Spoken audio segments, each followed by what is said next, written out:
الحمد لله الحمد لله نحمده ونستعينه ونستغفره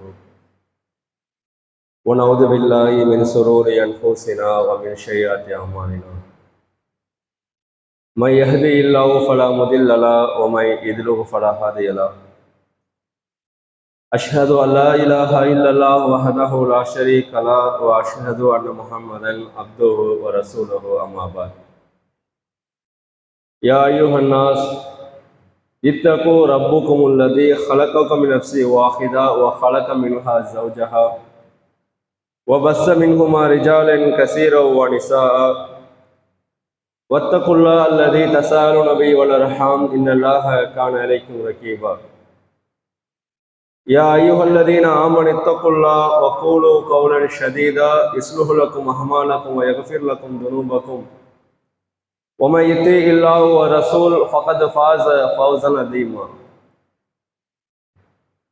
கண்ணியமும் மகத்துவம் மிக்க எல்லாம் அல்ல அல்லாஹ்வின் நல்லடியார்களே, உலகத்தை படைத்து பராமரித்துக் கொண்டிருக்கும் ஏக இறைவனாகிய அல்லாஹ் ஒருவனுக்கே புகழனைத்தும் உண்டாகட்டுமாக.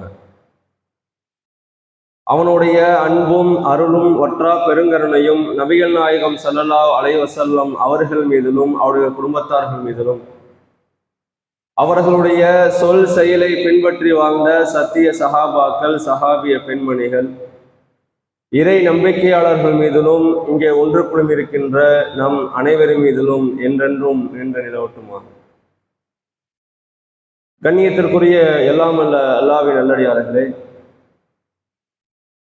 தமிழ்நாடு தௌஹீத் ஜமாத் என்ற இந்த ஜமாத்தின் சார்பாக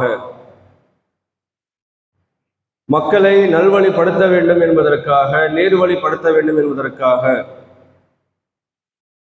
சில அஜெண்டாக்களை கையில் எடுத்து அதை பற்றி மக்களிடத்திலே பிரச்சாரம் செய்து கொண்டிருப்பதை நாம் எல்லாம் அறிந்த ஒரு வகைதான்.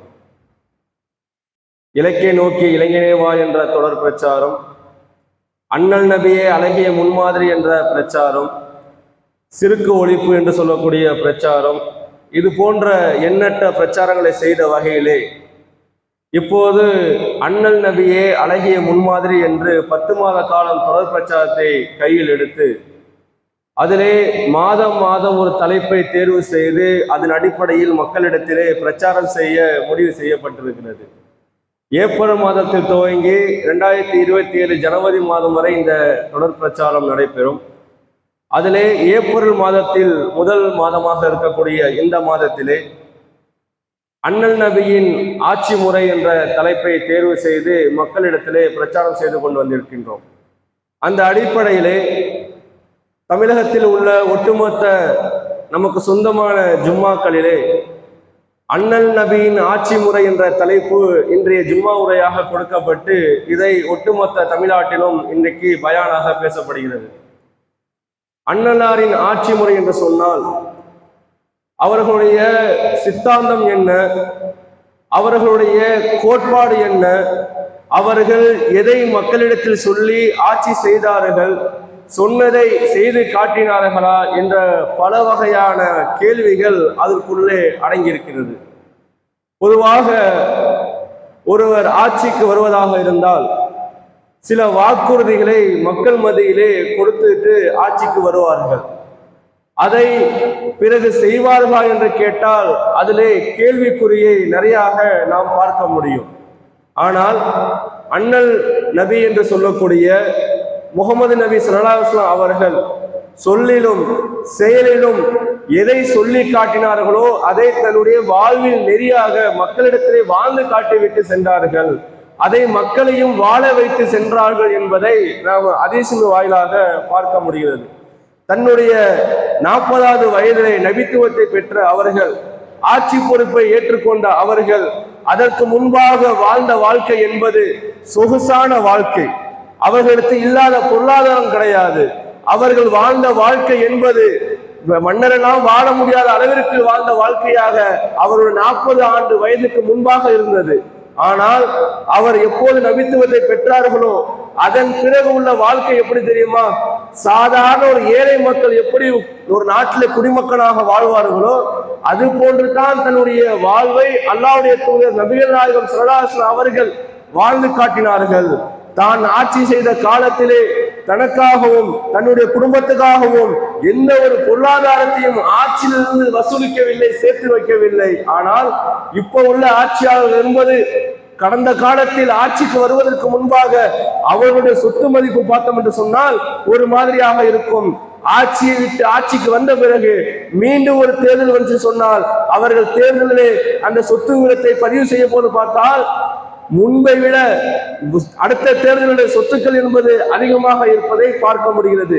தன்னுடைய பெயரை சேர்த்து வைக்காட்டில் கூட தன்னுடைய மகன் பெயரில், தன்னுடைய மனைவி பெயரில், தன்னுடைய குடும்பத்தார்கள் பெயரிலே யாராவது ஒரு பெயரிலே அந்த சொத்தை பதிவு செய்து வைத்திருக்கிறார்கள். ஏனென்று சொன்னால் தன்னுடைய பெயரில் சேர்த்து வைத்தால் அது களங்கம் ஏற்படும் என்ற அடிப்படையிலே தன்னுடைய மனைவி சொத்து என்பது அது யாரையும் குறிக்காது என்பதற்காக மகன் மீது, மகள் மீது, மனைவி மீது உள்ள பெயரிலே சொத்துக்களை பதிவு செய்யக்கூடிய ஆட்சியாளர்களை பார்க்க முடியும். இன்னைக்கு எதிர்கட்சியாக இருக்கக்கூடிய தலைவர்கள் எல்லாம் சொத்து மதிப்பை பார்க்கும் போது எனக்கு வெறும் 50 லட்சம் தான் சொத்து இருக்குது என்பதையெல்லாம் பொய்யாக கொடுப்பதையெல்லாம் பார்க்க முடியுது. அவர்கள் கட்சிக்காரர்கள் கூட அதை நம்ப மாட்டார்கள், ஏன் இப்படி பொய் சொல்றாங்கன்னு சொல்லி. ஆனால் அவர்களுடைய மகளோட மனைவியுடைய சொத்து மதிப்பை பார்க்கும் போது 300 கோடி 700 கோடி என்று கோடிக்கணக்கிலே சொத்துக்களை பதிவு செய்து வைக்கக்கூடிய நபர்களை பார்க்கிறோம். ஆனால் அல்லாஹ்வுடைய தூதர் மரணத்திற்கு முன்பாக தன்னுடைய குடும்பத்திற்காக ஆட்சியில் இருக்கும் போது ஒருவா கூட அந்த ஆட்சியில் இருந்தபோது சேர்த்து வைக்கவில்லை. என்னென்னு சொன்னால் அவருடைய மனைவி ஆயிஷா நாயகி அறிவிக்கிறார்கள், 1 மாதம் எங்களுக்கு வீடு கிடக்கும், 2 மாதம் கிடக்கும், 3 மாதம் கிடக்கும், 3 மாதத்திற்கு எங்க வீட்டிலே அடுப்புகளை விறகு எரிக்கப்படாது என்று அவர்கள் மனைவி சொல்லப்படுகிறான்னு சொன்னால் இன்னைக்கு உள்ள ஆட்சியாளர் வீட்டில் அப்படியா இருக்குது? அந்த மாதிரிலாம் இருக்காது, அந்த மாதிரி வாய்ப்பே கிடையாது. அந்த அளவிற்கு ஆட்சியாளர்கள் செல்வ செழிப்போடு இருக்கிறார்கள். இன்னும் சொல்ல போனால் எந்த ஒரு மன்னராவது தன்னுடைய தேவைக்கு தன்னுடைய இருக்கக்கூடிய பொருளாதாரத்தை பொருளை அடமானம் வைத்து சாப்பிட்டு குடும்பம் நடத்தியிருக்கிறாங்களா? ஆட்சியாளர்கள்ல சாதாரண வார்டு கவுன்சிலர்கள் கூட அந்த மாதிரி வாழ மாட்டான். வார்டு கவுன்சிலருக்கு முன்னாடி சொத்து மதிப்பை பார்த்தோம்னு சொன்னால் அவன் சைக்கிள் செல்லக்கூடியவனாக இருப்பான், பைக்கிலே போகக்கூடியவனாக இருப்பான். ஆனால் ஜெயிச்சு 5 ஆண்டு காலம் ஆட்சி முடியத்துல பார்த்தோம்னு சொன்னால் அவனுடைய வீடோட தோற்றம் மாறி இருக்கும், அவனுடைய செல்வ செழிப்பு மாறி இருக்கும். சைக்கிளை வந்தவன் காரிலே வளம் வரக்கூடிய அளவிற்கு வார்டு மெம்பருடைய வாழ்வு இந்த அளவுக்கு மாற்றப்படும் சொன்னால், ஆனால் தன்னுடைய தலைக்கவசத்தை அல்லாஹ்வுடைய தூதர் அடமானம் வைத்து தீட்டப்படாத கோதுமையை தன்னுடைய தேவைக்காக வாங்கி வாழ்க்கை வாழ்ந்தார்கள் என்பதை ஹதீஸ் வாயிலாக பார்க்கப்படுகிறோம். அதே போல அல்லாஹ்வுடைய தூதர் ஆட்சியாளர் என்றாலும் அவர் மக்களோடு மக்களாக இருந்தார்கள். நான் அரசியல்வாதி, நான் ஆட்சியாளர் என்று பார்க்காமல் நான் உங்களுக்கெல்லாம் மேலே ஆட்சி செய்யக்கூடியவன், எனக்கெல்லாம் நீங்கள் கீழே உள்ளவர்கள், உங்களை நான் பார்க்க மாட்டேன், பேச மாட்டேன், எனக்குன்னு சில அமைச்சர்கள் இருக்கிறார்கள், எனக்குன்னு சில தோழர்கள் இருக்கிறார்கள், அவர்கள் மூலியமாக உங்கள் கோரிக்கையை சொல்லுங்கள் என்று எந்த ஆட்சி பொறுப்புக்கு வந்தார்களோ அந்த ஆட்சியை வைத்து அல்லாஹ்வுடைய தூதர் அரசியல் செய்யவில்லை. ஆனால் இன்னைக்கு சாதாரண வார்டு மெம்பர் அல்லது கமிஷனர் அல்லது எம்எல்ஏ இப்படிப்பட்டவர்கள் ஆட்சிக்கு வருவதற்கு முன்னால் மக்களோடு மக்களாக இருப்பார்கள். இன்னைக்கெல்லாம் நீங்க பார்க்கலாம், இன்னும் 10-15 நாள்ல தேர்தல் வர இருக்கிறது. மக்களோட மக்களாக நின்று டீ குடிப்பார்கள், மக்களோட மக்களாக நின்று புரோட்டா சுடுவார்கள், சேத்துல இறங்கி மக்களோட மக்களாக நிற்பார்கள். ஜெயிச்ச பிறகு அந்த மக்களுடைய வாழ்வு இருக்காது. ஆனால் அல்லாஹ்வுடைய தூதர் அப்படி கிடையாது. எந்த அளவுக்கு அல்லாஹ்வுடைய தூதர் இருந்தான்னு சொன்னால், யா அபு உமைர், அல்லாஹ்வுடைய தூதர் கிட்ட ஒரு சிறுவர் இருக்கிறார். அவர் நடந்து போற வழியில் ஒரு சிறுவர் உட்கார்ந்து இருக்கிறார். அபு உமைரே, உங்களிடத்துல ஒரு சிட்டுக்குருவி இருந்துச்சு, அது என்ன ஆயிட்டுன்னு அல்லாஹ்வுடைய தூதர் கேட்கிறாங்க. இன்னைக்கு இது தேர்தல் நேரத்துல மட்டும் தான் பார்க்க முடியும். போறவன ரோட்ல போகும்போது இவர் கார்ல போவாரு, சைக்கிள்ல போற மனிதன் நிப்பாடி காரை நிப்பாட்டி சைக்கிள்ல போன விசாரிப்பாரு. ஆனால் தேர்தலுக்கு பிறகு பார்த்தோம்னு சொன்னால் அவன் கார்ல போனா கூட இவர் கண்டுக்க மாட்டாரு. அந்த அளவிற்கு தன்னுடைய தேர்தல் வாழ்க்கை வெற்றி பெற்ற பிறகு மாற்றிக்கொள்ளக்கூடிய நபர்களை பார்க்கிறோம். ஆனால் அல்லாஹ்வுடைய தூதர் மக்களோடு மக்களாக வாழ்ந்தார்கள், மக்களுக்கு சேவை செய்யக்கூடியதாக இருந்தார்கள், மக்களை பாதுகாக்கக்கூடிய மனிதராக இருந்தார்கள் என்பதையெல்லாம் பார்க்க முடிகிறது. எந்த அளவுக்கு என்று சொன்னால், ஆட்சிக்கு வருவதற்கு சில மக்கள் என்ன சொல்வார் சொன்னால், இதற்கு முன்பாக ஆட்சி செய்தவர்கள் நாட்டை சீரழித்து விட்டார்கள், நாட்டிலே கற்பழிப்பு அதிகமாகிவிட்டது, நாட்டிலே கொலைகள் பெருகிவிட்டது, வழிப்பறிகள் அதிகமாகிவிட்டது, எங்களிடத்தில் ஆட்சியை கொடுத்தால் இதையெல்லாம் நாங்கள் ஒழுத்தி கட்டோம் என்று சொல்லி ஆட்சிக்கு வந்த பிறகு அதைவிட அதிகமாக நடக்கக்கூடிய செயல்களை கண்கூடாக நாம் பார்த்து கொண்டிருக்கிறோம். இப்போ உள்ள ஆட்சியாளர்களும் சரி, இதற்கு முன்பாக ஆண்டவர்களும் சரி, யாராக இருந்தாலும் தன்னுடைய வாக்குறுதியை கொடுத்து விட்டு அந்த வாக்குறுதியை சரியான முறையில் ஃபாலோ பண்ணாம இருப்பார்கள். ஆனால் அல்லாஹ்வுடைய தூதர் அப்படி கிடையாதுங்க. அல்லாஹ்வுடைய தூதர் ஆட்சி செய்த பிறகு இன்னைக்கு எல்லாம் நாடு நாடாக பிரித்து ஆட்சி செய்கிறார்கள். ஆனால் அன்றைய அரபுலகம் என்பது யமன், எகிப்து, சவுதி அரேபியா போன்ற ஒட்டுமொத்த நாடும் சேர்ந்து ஒரு அரபுலகமாக இருந்தது. அதற்கு ஆட்சியாளராக அல்லாஹ்வுடைய தூதர் இருந்தார்கள். இன்னைக்கு எல்லாம் நாடு நாடாக பிரிக்கப்பட்டிருக்கிறது. அன்றைய அரபுலகம் என்பது ஒருங்கிணைந்த அரபுலகமாக இருந்த நேரத்தில் அல்லாஹ்வுடைய தூதர் ஆட்சி செய்தார்கள். ஒரு இரவு நேரத்திலே அல்லாஹ்வுடைய தூதர் மக்கள் எல்லாம் உறங்கிக் கொண்டிருக்கும் போது ஒரு சப்தம் கேட்கிறது. அல்லாஹ்வுடைய தூதர் மக்கள் எல்லாம் உறங்கிக் கொண்டிருக்கிற நேரத்திலே அபூ தல்ஹா என்று சொல்லக்கூடிய நம்முடைய குதிரை, சேனமூட்டப்படாத குதிரையை கொண்டு போயிட்டு அந்த எந்த இடத்துல சப்தம் கேட்கிறதோ அந்த சப்தம் என்னவென்று பார்த்து விட்டு வரார்கள். சப்தம் கேட்ட நேரத்திலே உறங்கிக் கொண்டிருந்த மக்கள் எல்லாம் வீதிக்கு வந்து பேசிக் கொண்டிருக்கிறார்கள். இது என்ன சத்தமாக இருக்கிறது, எதிரிகள் நம்ம தாக்க வரப்போகிறானா என்று தெரியவில்லை என்று சொல்லி அச்சத்தில் இருந்த நேரத்தில் அல்லாஹ்வுடைய தூதருக்கு தகவல் சொல்லலாம் என்று போகக்கூடிய நேரத்தில் எந்த இடத்தில் சத்தம் கேட்டதோ அந்த இடத்திலே ஒரு குதிரை சேனம் மூட்டப்படாமல் வேகமாக வந்து கொண்டிருக்கிறது. எந்த அளவுக்கு வந்து சொன்னால் அதை அறிவிக்கக்கூடிய நபர்கள் சொல்றார்கள், கடல் அலையை நாங்கள் பார்ப்பது போல இருந்தது. அல்லாஹ்வுடைய தூதர் சப்தம் கேட்டு இடத்துல வராங்களா, அந்த குதிரை வர வேகம் எப்படி இருந்து சொன்னா, அலை வருமே கடல்ல இருந்து, கரையில் நின்று பார்த்தா அலையை பார்க்கும்போது எவ்வளவு வேகமாக வரும், அந்த அலை எப்படி வருமோ அது போன்று அல்லாஹ்வுடைய தூதர் அந்த குதிரையை வந்தார்கள். எந்த அளவுக்கு என்று சொன்னால், ஒரு குதிரை செல்வதாக இருந்தால் அதற்கு சேலம் பூட்டப்பட வேண்டும், அதனுடைய பார்வை சிதறக்கூடாது, அதற்கு கடிவாளம் இருக்க வேண்டும், அதை பிடித்தால் தான் அதை அமர்ந்து செல்ல முடியும். ஆனால் இது எல்லாம் எதுவுமே இல்லாமல் எந்த இடத்தில் சத்தம் கேட்டதோ அந்த இடத்திலிருந்து அல்லாஹ்வுடைய தூதர் மக்களை பாதுகாப்பதற்காக சென்று விட்டு வந்து சொல்றார்கள், மக்களே கவலைப்படாதீங்க, எதிரிகள் யாரும் தாக்கவில்லை, நீங்க போய் நிம்மதியா தூங்குங்கள் என்று சொல்லி அல்லாஹ்வுடைய தூதர் அந்த மக்களுக்கு ஒரு ஆட்சி தலைவராக பொறுப்பேற்றுகின்றார்கள். தான் முன் வந்து அந்த மக்களை காப்பாற்றினார்கள் பார்க்க முடிகிறது. இன்னைக்கு என்ன நிலைமை தெரியுமா? இன்னைக்கு ஒன்றிய அரசாக இருக்கட்டும், மாநில அரசாக இருக்கட்டும், யாராக ஆட்சி செய்வதாக இருக்கட்டும், அனைவருமே மக்கள் பாதுகாப்பாக இருப்பது கிடையாது.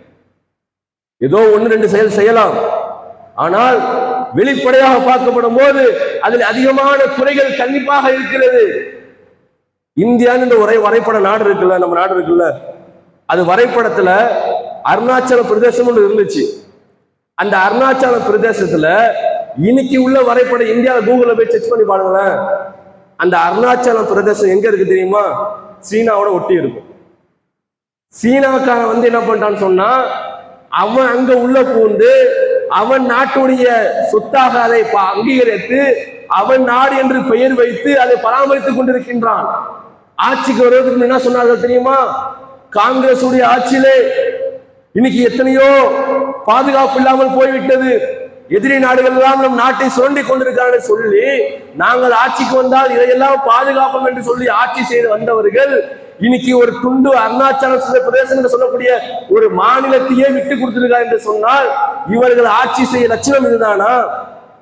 அல்லாஹ்வுடைய தூதர்கிட்ட ஒரு கிராமவாசி வந்து கேட்கிறாங்க, அல்லாஹ்வுடைய தூதரே, நாட்டிலே கொலை, கொள்ளை, வழிப்பறி அதிகமாக ஆகிவிட்டது, அல்லாஹ்வுடைய தூதரே, இதற்கு என்ன தீர்வு என்று கேட்கிறாங்க.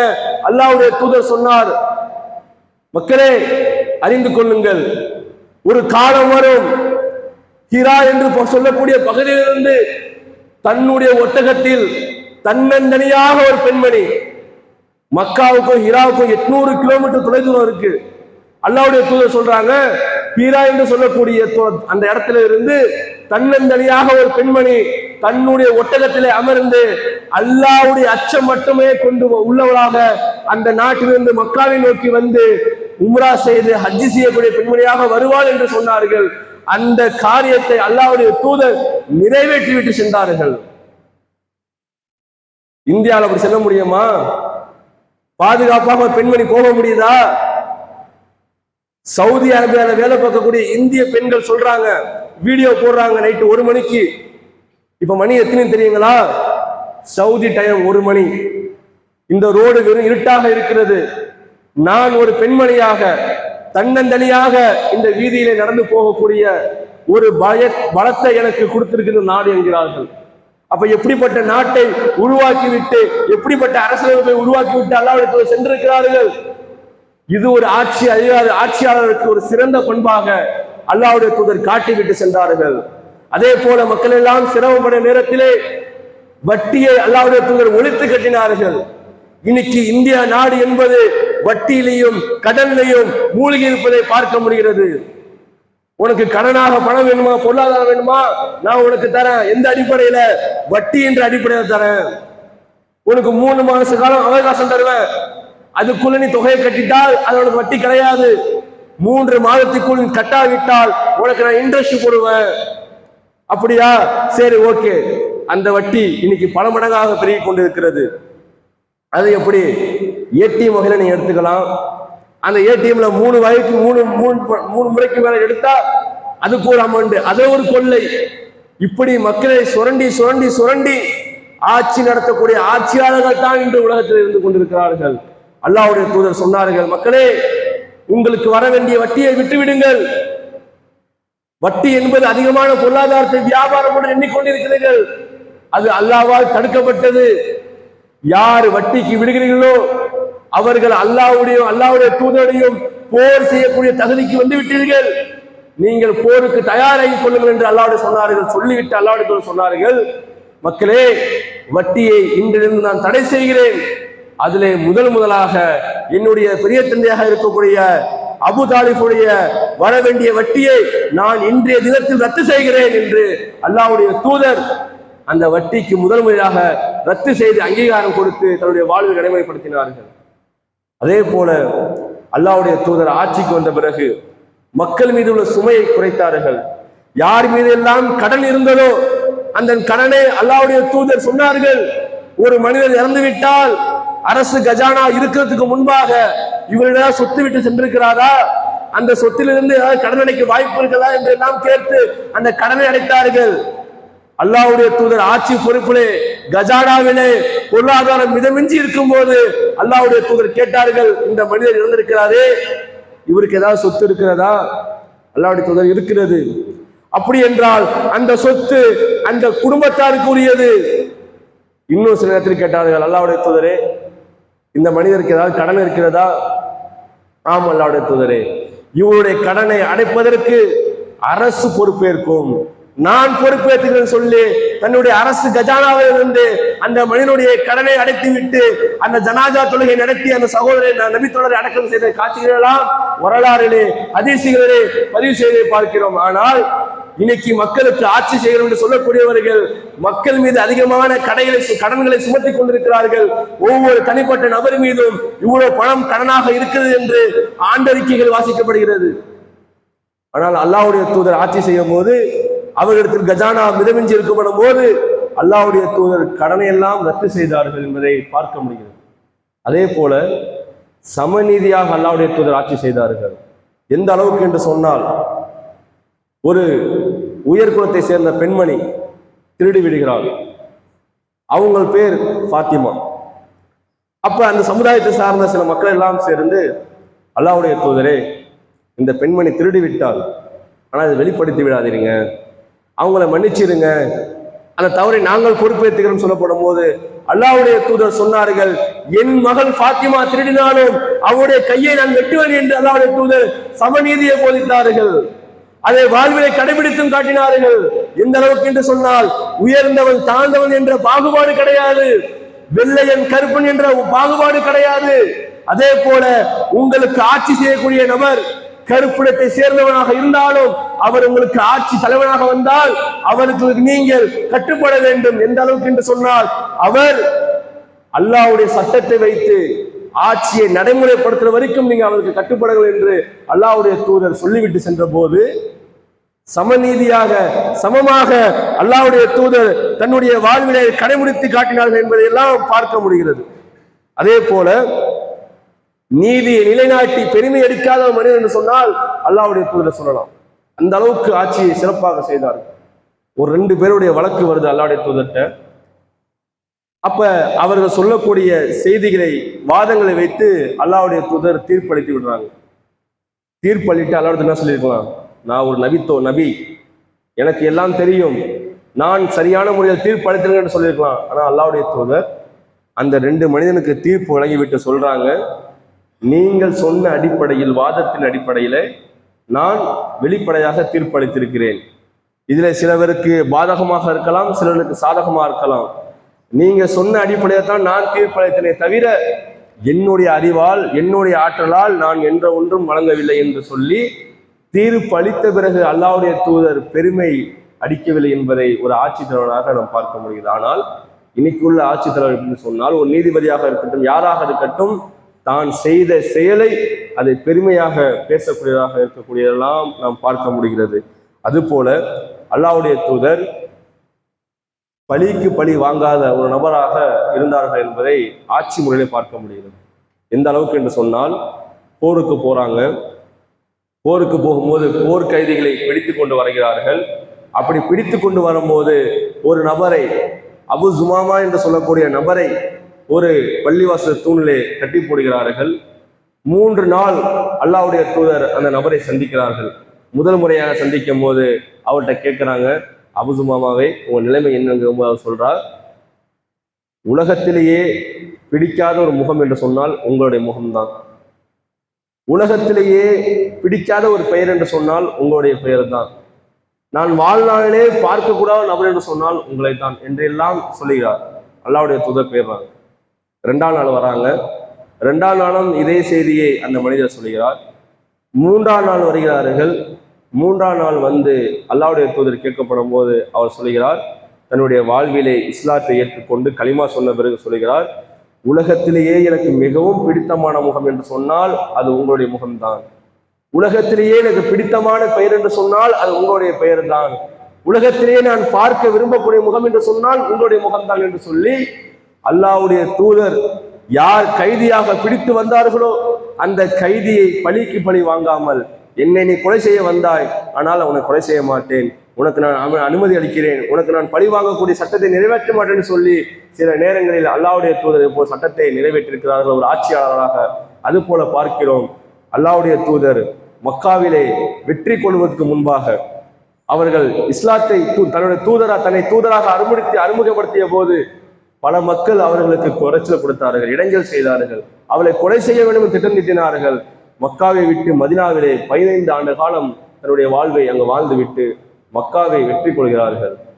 மக்காவை 8 ஆண்டுகளை வெற்றி கொள்கிறார்கள்.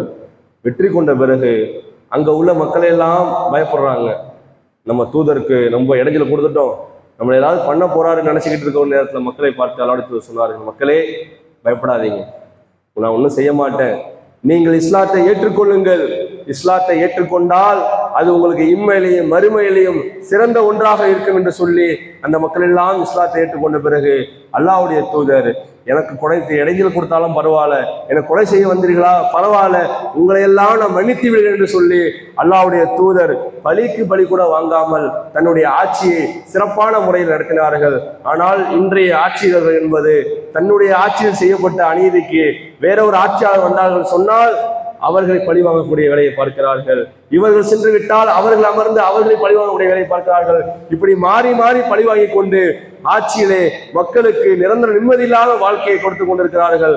ஆனால் அல்லாஹ்வுடைய தூதர் ஆட்சி முறை என்பது ஒரு சிறந்த ஆட்சி முறை, அதை ஒட்டுமொத்த நாடும் தன்னுடைய வாழ்விலே தன் நாட்டுக்காக இதை சீர்படுத்தினால் சொன்னால் நாடு என்பது சிறப்பாகவும் சீராகவும் சென்று கொள்ளும் என்று கேட்டுக்கொண்டு என்னுடைய முதல் உரையை நிறைவு செய்கிறேன். வாஹிதானா அல்ஹம்துலில்லாஹி ரப்பில் ஆலமீன். அஸ்ஸலாமு அலைக்கும் வரஹ்மத்துல்லாஹி வபரகாத்துஹு.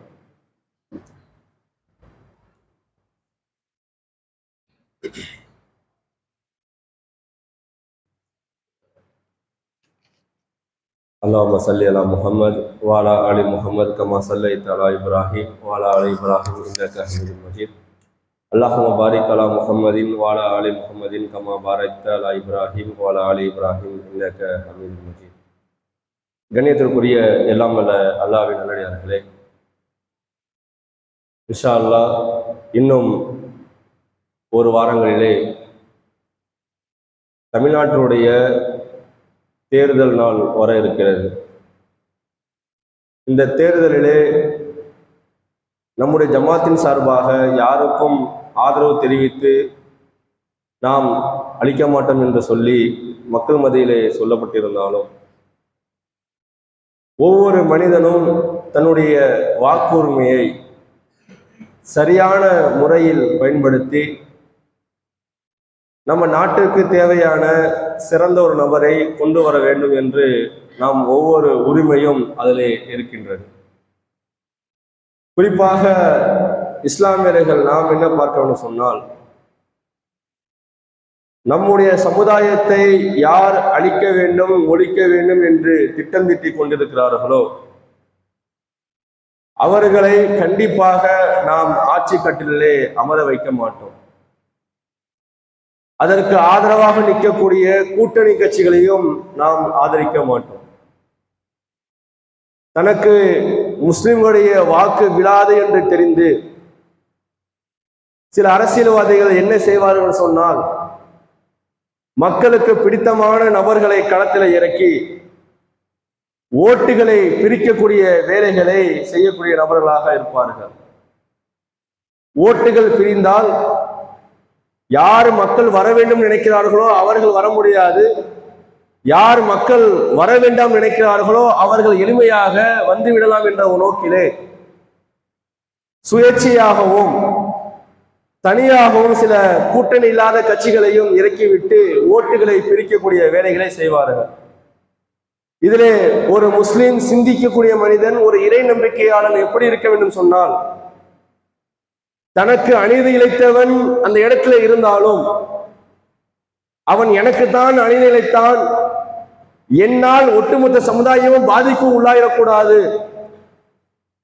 என்னுடைய ஓட்டு வேறு ஒருவருக்கு விழுந்து நான் யார் வரக்கூடாது என்று நினைத்தனோ அவன் வந்து விட்டால், நம்மை யார் எதிரியாக நினைத்தேனோ அவன் நாளைக்கு நண்பனாக கூட மாறிவிடலாம். அந்த நேரத்திலே நாம் என்னுடைய ஓட்டை வீணாகி விட்டேனே என்று சொல்லி புலம்பாமல் நாம் சிந்தித்து ஓட்டை எல்லாம் யார் பிரிக்கிறார்களோ அவர்களுக்கு வாக்களிக்காமல், அதே போல மதவாத கட்சி அடிப்படையிலே யார் இருக்கிறார்களோ அவர்களுக்கும் நம்முடைய வாக்கை செலுத்தாமல், இதை தவிர்த்து யார் சிறந்த நபராக உங்களிடத்தில் தெரிகிறார்களோ அவர்களுக்கு வாக்களித்து நம்முடைய நாட்டை இதைவிட சீரும் சிறப்பாக செல்லக்கூடிய வாழ்வு வகுப்பை நாம் ஏற்படுத்தி கொடுக்க வேண்டும். ஏனென்று சொன்னால் இது ஒரு போராட்டம். எப்படி ஆங்கிலேயர்கள் மக்களை அடிமைப்படுத்தி நாம் விடுதலைக்காக போராடினோமோ, நம்முடைய பங்களிப்பை அதில் அதிகமாக செலுத்தினோமோ, அது போன்று தேர்தல் என்பது ஒரு போராட்டம் தான். அதிலே கெட்டவர்கள் வரக்கூடாது என்று சொன்னால் ஒரு 100% கெட்டவனா இருக்கிறான், அதை விட குறைஞ்ச ஒரு 70% கெட்டவனாக சொன்னா நம்ம 100% கெட்டவனை உள்ள விட்டுறக்கூடாது. அப்ப அந்த அளவுக்கு நாம் என்ன செய்யணும்னு சொன்னால், நம்முடைய வாக்குகளை சரியான முறையில் செலுத்த வேண்டும். சில பேர் இருப்பாங்க, நான் ஓட்டே போடல போ, ஏன் நான் ஓட்டு போட்டுக்கிட்டு அப்படின்னு சில பேர் இருப்பாங்க. ஒவ்வொரு முஸ்லீமும் கண்டிப்பாக ஓட்டுரிமை பெற்றவர்கள் ஓட்டு போட வேண்டும். நீங்கள் ஓட்டு போடவில்லைன்னு சொன்னால் உங்களுடைய பெயரால் வேற யாரோ ஒருவர் அந்த ஓட்டை வாக்குப்பதிவு செய்து விடுவார். அந்த இடத்துக்கு நீங்கள் வழிவகை செய்யாமல் கண்டிப்பாக ஒவ்வொரு நபரும் ஓட்டுகளை போட்டு அந்த உங்களுடைய கடமை, ஜனநாயக கடமையை நிறைவேற்றும் என்று கேட்டுக்கொண்டு என்னுடைய 2ஆம் முறையை நிறைவு செய்கிறேன். வாஹிதான அல்ஹம்துலில்லாஹி ரப்பில் ஆலமீன். அஸ்ஸலாமு அலைக்கும் வரஹ்மத்துல்லாஹி வபரகாத்துஹு.